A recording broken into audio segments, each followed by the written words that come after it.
સુરત શહેરમાં પોલીસની વધુ એક સફળ કામગીરી સામે આવી છે। 1.5 વર્ષથી નાસ્તો ફરતો આરોપી આખરે સચિન પોલીસના જાળમાં ફસાયો છે।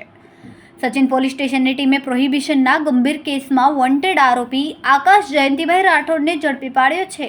આરોપી છેલ્લા 1.5 વર્ષથી ગુજરાત નશાબંધી અધિનિયમ હેઠળ નાસ્તો ફરતો હતો। આ કેસમાં ₹9.70 લાખના વિદેશી દારૂનો જથ્થો ઝડપાયો હતો। આ કામગીરી પોલીસ કમિશનર, સહાયક પોલીસ કમિશનર અને નાયબ પોલીસ કમિશનરના માર્ગદર્શન હેઠળ હાથ ધરવામાં આવી।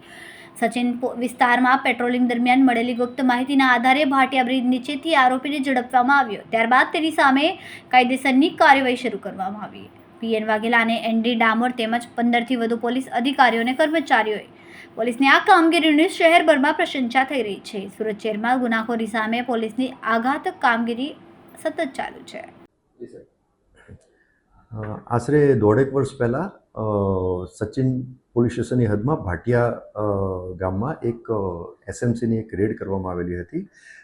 એ રેડમાં ઘણા બધા આરોપીઓ જે તે વખતે પકડાયેલા હતા અને એમાંથી એક આરોપી જે તે વખતે એબ્સ્કોન્ડર હતો। એનું નામ છે આકાશ જયંતિભાઈ રાઠોડ।